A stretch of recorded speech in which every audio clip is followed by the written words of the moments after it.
All right, welcome to Witchpolice Radio. I'm on the internet again, which is where we all live because no one leaves the house ever. And I have a couple of guests on the show who have been on the show before, but it's been a while. It's been a few years, I think, since we did an actual sit-down interview with the two of you. And it's good timing to do this now because you have a new record coming out, which is very exciting. So I think maybe the best way to start it off is if the two of you want to introduce yourselves and what you do in the group, what instruments you play, and then we can take it from there. Yeah. So my name's Corey Salima. In the group, I sing, play guitar, harmonica, a little bit of everything here and there, and do a lot of the writing.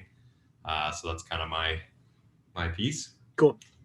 And I'm Erin Corbin. I do singing, a little bit of mandolin.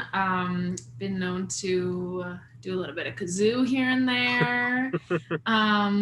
Yeah, that's pretty much it for me. Yeah. Cool. And I mean, I know like maybe this is a good place to start here. Is we're all affected by this pandemic that's going on right now. No one more so than performers and creative people. And I know that you have a kind of you're known for playing a lot of shows and playing a lot of shows in interesting places. And this has got to have been difficult for you, I imagine, going through this past, year or so without having the opportunity to perform live, at least in a traditional way. So how have the two of you been getting through this? Yeah, it's been weird. It's been really weird. We're used to being very, very busy, having very busy schedules. Maybe we might even play too many shows to the point of where we just get burnt out and we'll just play pretty much anything.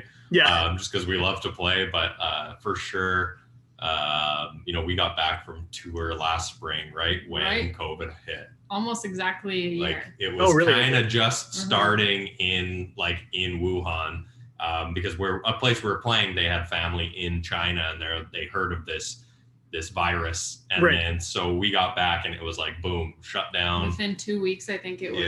Yeah. So from there it just got really weird of like no shows, and we had a handful of shows in the summer, which was really nice with some the outdoor outside stuff. During that brief period, I guess when shows could But then once fall hit, we had a couple gigs at the Trans-Canada Brewery, but then really once that last shutdown hit, we've it's been almost nothing. A couple live streams, but it's been a weird year for sure. Yeah. Hard to believe it's already a year. It's crazy. It's crazy. Yeah. Well, and I guess you have the advantage too. I mean, I talked to a lot of people on here, obviously during this pandemic year, and a lot of people are in a position where they can't rehearse, they can't write music because they're all separate. You're at least together during this, and I mean that's got to help a little bit for coming up with ideas or playing at least at home. Or have you had trouble with that? Like, have you had writer's block or a lack of desire to perform to play music? It's funny you say that because like I would say like massive yes to the writer's block and the like this some people might look at this as like this is your golden opportunity to write, to record, I would say we've kind of went the opposite route of, I think maybe because it's been so, we were so used to it. It was in our routine to write, to record, to play shows. And then we kind of got out of that and we started focusing on all the things we hadn't been focusing on, like normal life stuff, like repairs on the house and those kind of normal things that we have been putting off for so long. So it's kind of been like, we totally went the opposite route, and like we haven't really written anything in a while. Like yes, we did the album in the first bit of COVID, which is great, but I would say in the last few months there's been a pause for sure. We are very good at procrastinating, so we have done that for the last few months. Which is bad, but it's the truth. It's just that it's a bit of that going on right now. Well, because people, the way you're used to doing anything, it doesn't exist anymore, right? So you kind of have to, So, I mean, maybe let's talk about the record, though, because you do have a new album coming out, which is exciting, even though it's this weird year when maybe something like a release party might not happen. But so you mentioned a second ago that you were working on that kind of at the beginning of this. So what's the history behind that album? Yeah, that was a fun project. We had a bunch of the songs that had already kind of been written when we actually, I think 2 of them were written and done when we released our last album in like 2018. Okay. And so we kind of had those in our pocket, and then we wrote a bunch of new tunes. And then we sort of started the project right at the beginning of the winter in 2020. And then we had a whole bunch of time because of COVID. So that's when we could really like buckle down and finish the recording and all that fun, lengthy process. And you know, we had a bunch of musicians, friends of ours that are musicians, and jump on and play with us. So it was a super, super fun project to do. Long, painstaking, roadblocks here and there that, you know, we had originally planned to release it in the fall, but it just kind of things just, you know, didn't all line up. The stars weren't aligned. So, you know, and it's not a big deal because originally our mindset was like, we were kind of waiting for the hope of having a big album release party, right? Because that's like the best. And it just like we're just sitting on it, and we're like, we can't wait forever for that. we literally decided last week we were doing a live stream. I think it was for the Folk Alliance, and we're just like, you know what? On the air, we're just like, this is our date. We're releasing it in a month, and that's it. Done. We're sick of holding on to this. We've held on to this for too long. We're done. We want people to hear it. We're really happy with how it turned out. You know, you know, it's still us, but it's definitely different from the first album. You know, we brought in kind of some different instrumentation this time, and just the you know, like I said, it's still us, but we went a little bit different way with it. So we just were really, really wanting to share it with people, because we just feel it's maybe people say that about every record. There's records I'm sure bands say, oh, we love making this record and I can't stand it. Could be that with this one, but we feel that this one's a lot better than the last one. Just everything across the board. So we're hopefully other people feel the same way, but we're just really, really, really psyched to release it. So finally. Finally. What was the process of making this one? Because I mean, the first one, it's your first record, right? It's a bit, I'm sure it's a different experience now that you have all of this touring under your belt and all these shows, and just, you know, the length of time you've kind of been a part of the Manitoba music community, and I'm sure your sound has changed and morphed and you know, probably improved. I'm sure that's what you would want to happen anyway, right? So was it easier going into recording this time and kind of knowing what kind of goes into the whole process and what comes out of it as well? Yeah, I think for me, the big thing is that we had, and not that we ever didn't, but we had time on our side. Lots of time. We had so much time. You know, nothing was really rushed per se. You know, as much as we're kind of like, we're excited, let's get this done. But it was like, we could tinker away, and a lot of it was done in our own home. So, you know, that's always, time is your best friend. You're not paying those crazy studio fees. So if I wanted to do the take 150 times, you'd do it 150 times until it was, you know, what we wanted it to be. So I think that was a totally, not that we didn't necessarily have that on the first record, but we just kind of approached it with a different view of, let's just have patience and let's take our time. Let's do this right.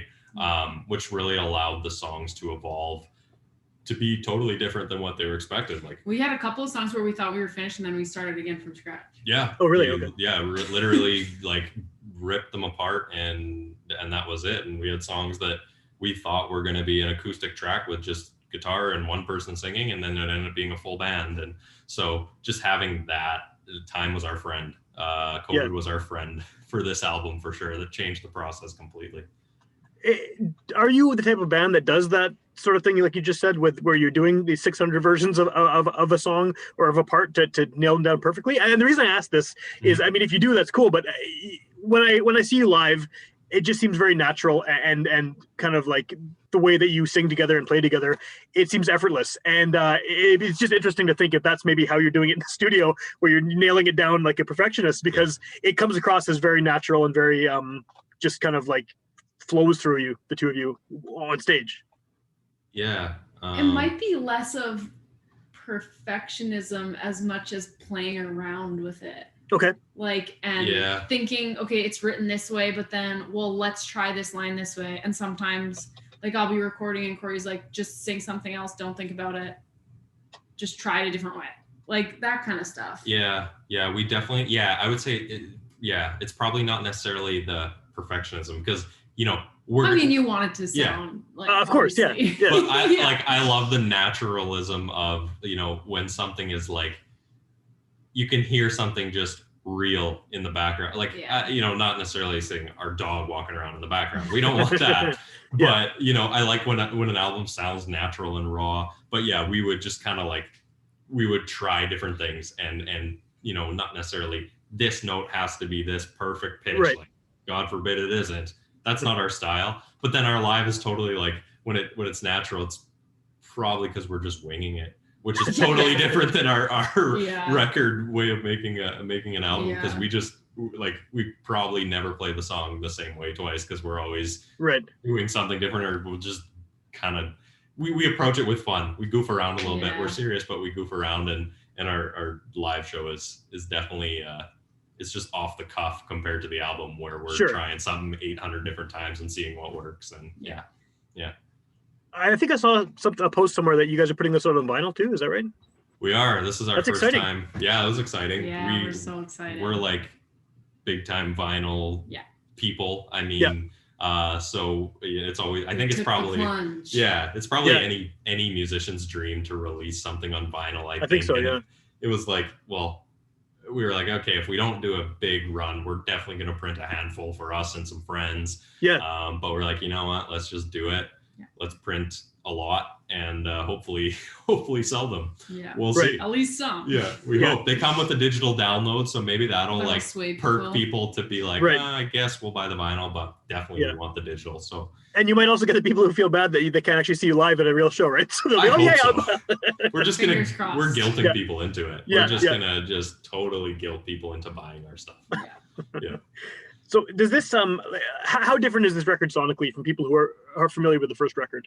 Like, I'm sure it sounds like you, but what's changed? What's changed in terms of the overall sound, if anything? We definitely went with a lot of the instrumentation of what, like, I think really brings the album out is what I was super excited about, and found out our big difference is this. I mean, our songwriting, it's always different, but it's still us, like, kind of like we both said. It's and we still stick to our like a very lyrically based, and like we like to tell a story. That's what our songs are for. But we kind of went with the route of we had some pedal steel on this album and some violins, lots of strings, which is a lot of stuff we didn't have on the first album. It was a lot more stripped down the first album. This one just has a lot more, a lot of backing vocals and group singing, and I think I don't know if spanning genres is the right word, but the songs all have a pretty different vibe. There's a lot of that's a good point. It's all over the place. Like, we have a couple, like a honky tonk country tune, and then a really stripped back, like, super coffee shop acoustic tune, and then it's all over the place. It's definitely, I think we cross a lot of things. We cross a lot of things off in it would be hard to put a genre on it.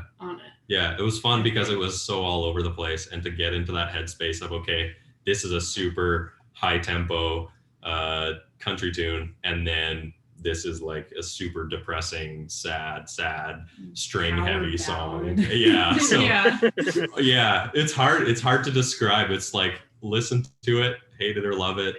Maybe something in between. Maybe it's all over the place. A few you'll love and a few you'll be like, not for me. I don't know. To each their own. But by then they've already bought the record, so you guys are happy. Exactly. We're like, we got that cash in our pocket. We're good. Burn it. I don't care. Well, it's interesting you mentioned that, because that was actually my next question was, does this record, I mean, obviously not, but I was going to ask, does this record make it easier to pin down what style of music you play?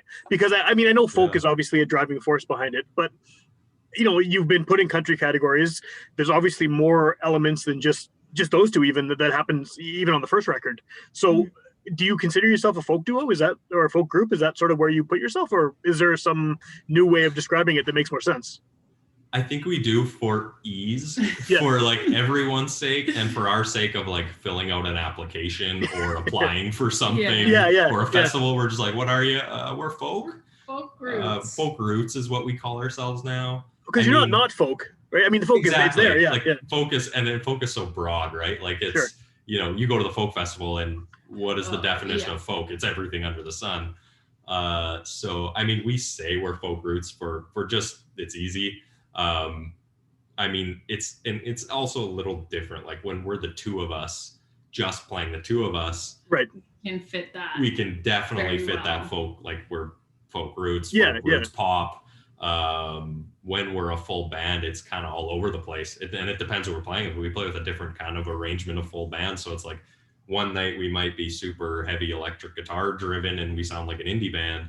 Sure. And then the next night, we've got our buddy on bass and another acoustic. Yeah, so we're like a true folk band. So we kind of always are something different. I think this record has made us reflects that well. Yeah, and it made us less able to identify what we are. Yeah. Right.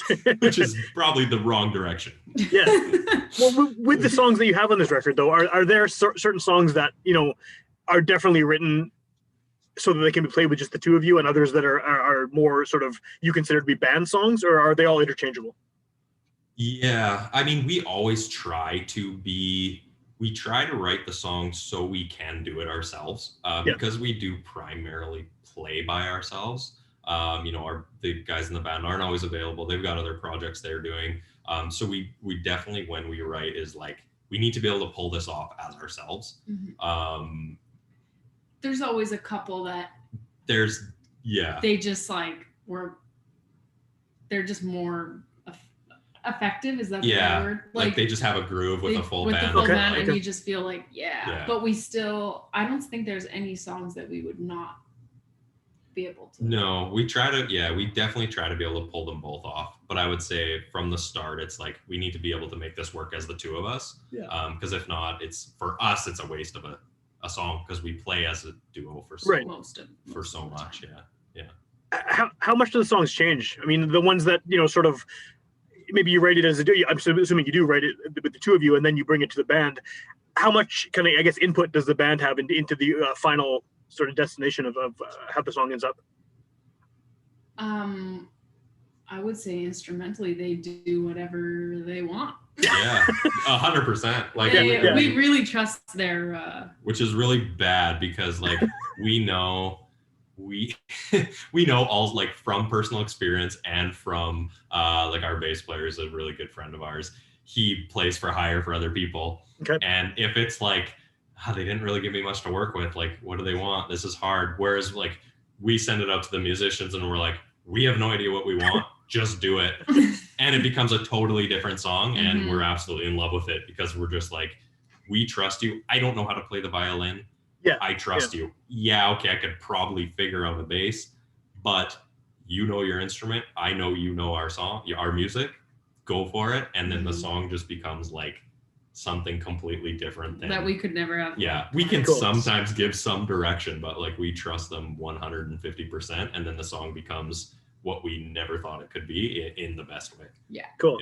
Yeah. It's kind of cool to get that surprise, I guess, right? I mean, you create a song and then so exciting. They send it back and it gets plunked in, and we're just like, I'm sure they hate us for it. I'm sure they do. I would if I was them. If somebody asked me to play on their record, and I was like, well, tell me what you want here, because I don't know. But then they just pull it off, and they don't complain. Yeah. Maybe to other people they do, but not to us. Right, behind your back, sure. Exactly. That's fine.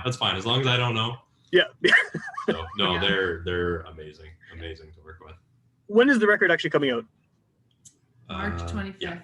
Yeah, March 25th. Couple weeks. Well, I guess it depends when this airs. So yeah, this will probably air shortly before that, so it'll be good timing.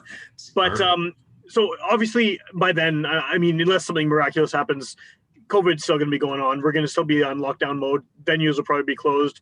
What is your plan for kind of rolling this out, given those circumstances?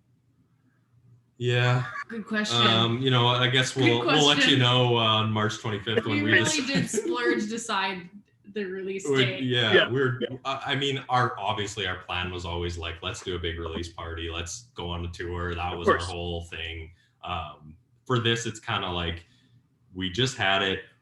it's available. Let's just sell it. We have people asking. They know we have it in our pocket. Yeah. People are asking. One day we'll have a party. We're gonna make a post that just says this is available. Contact us. Pre-order it on Bandcamp. Whatever. Erin's work will sell copies. She works in the town. We live in Stonewall, and her family owns a business here, and we sell merch out of there all the time.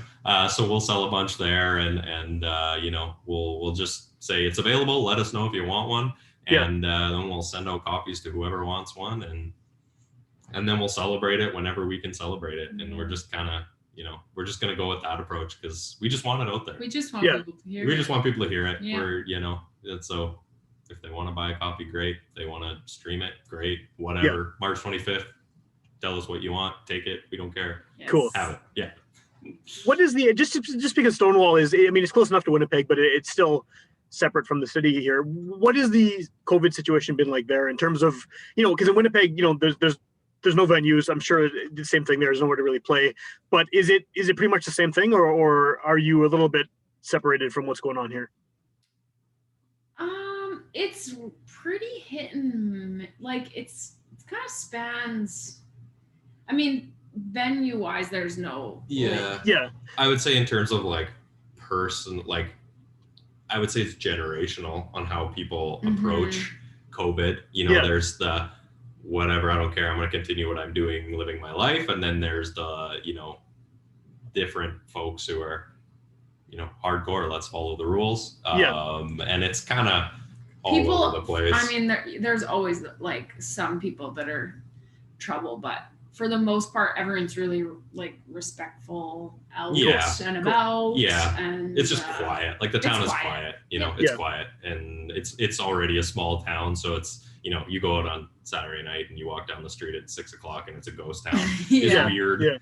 But overall it's pretty, I mean, you can see the impacts, but it's a small town as it is. So it's like, was it really that much different? I don't really know. It's pretty quiet. So yeah. No, that makes sense. It's interesting. Yeah, it's interesting. I mean, it sounds like it's probably exactly the same as here. Just this is just a larger scale. Smaller scale. Yeah, smaller scale. Yeah. So I mean, obviously, no one knows when this is going to end, when shows will be able to happen. Assuming, let's just say shows started tomorrow and everything was back to normal. What's the first thing you would do? Would you want to immediately book a release show for this, or would you want to, just start touring, or what would be the next step? I think both of those things. Probably like plan a party and then book a tour. Yeah. Okay. We're itching. And maybe even like have the kick it off with the tour, like a release party here, and then go straight. Like do perfect like a release tour. Perfect scenario. 100%. We're itching to get out of here and travel and play songs and for people to hear it. So it's like, put out that and go. Let's go. Let's get on the road. But perfect world. That would be the dream. Well, and then if we have the opposite situation where there's another year of lockdown, I mean, hopefully not, right? But what happens then? Do you record a new record? Like, how do you deal with the potentiality of not being able to tour with this record, the way you want to? I think definitely say we would record I think we'd have no choice but to just like, let's do it again. Why not, right? Like we have the time. Let's just write and record again and do it all again. Because we already even talked about, we tossed around the idea of releasing even like a little EP, but different totally different versions of older songs, or like just a total revamp of some tunes and okay. Yeah, we have new stuff that we're constantly, like I said, we're kind of in a bit of a hole right now in terms of creativity, but right after we kind of started making this album, we kept writing songs, and we have newer songs that are in the works, and so it's never ending. So for sure, if we're in this for another year, I hope not, obviously, but I hope not, but who knows? Who knows? So, but we'll just keep doing what we do and working on new stuff, and cool. That's all we can do. Yeah, I guess so. Yeah. Is there any danger of these songs seeming too old for you at some point? Because I mean, you've already been sitting on them as long as you have anyway, right? I mean, when you recorded them was so long ago now. I realize you haven't played them, probably a lot of them in front of audiences, at least not in the context of this is the new record. So there's that kind of excitement about it. But are you worried that 3 or 4 months down the road, even they might seem like, okay, we're past this. This is the old shit now. Like we need to. it's you could go. To me, they see, like, if you told me I had to play the new album tomorrow, I wouldn't be able to, because I have not listened to them since I recorded them. Right. Most of the songs. Yeah. So I would have to like for sure. Learn them all. Some of the songs will feel new to me, a lot of them. And there's so many we've never played live. Like we've only played a few of them live and tested them out. Okay. So I think and I hope that if we do start playing them, or if we are listening to them, that they feel new for a while. But you're totally, like, it's funny because we recorded this a year ago. Yeah, so right. We're like, these are a year old now. Like, these are not new songs. To other people they are, to us they're not. So yeah, it's funny. I guess we'll see. I do not listen to our music after it's done. Like, it's done, I'll listen to it once, and then I will never listen to it again. So it's like when we go to actually play these songs, for some reason, it's gonna feel new, which is good. Is good. So yeah, I guess we'll see. That's a really good question. We even played at the live stream the other day. We hadn't, one of the songs from the first album, we were like, we should play this song, and then because we haven't played it in years. You had to like kind of relearn it a bit on guitar, and we were stumbling through the words. Yeah. Because we just didn't really ever play it live. Like, it's been out for over 2 years, but. And that's a song I started writing pre Two Crows. Yeah. It was like it was a concept in like 2015 or something. I don't even remember why we stopped playing it. And then all of a sudden I went into my dad's shop and I could hear him listening to it. And I was like, I love this song. Why don't we need to play this song again? Yeah. So our old sometimes songs, the old ones feel new. Yeah. We have some old ones we never played. We haven't played them in years. So I guess we'll see what happens with these new songs. That if how they long start they to feel take, old, we just have to not play them for 2 years. We have to not play them. We won't play them for 2 years. Then we'll be like, oh, actually, those songs are okay. Yeah. Right on. So if people want to find the new record, I mean, obviously it's not out yet when we're recording this, but by the time someone hears this, it very well could be. What's the best option? Bandcamp, I would imagine, is the sort of go-to, or? Well, Bandcamp is great because. Yeah. So I mean. Because you get paid, right?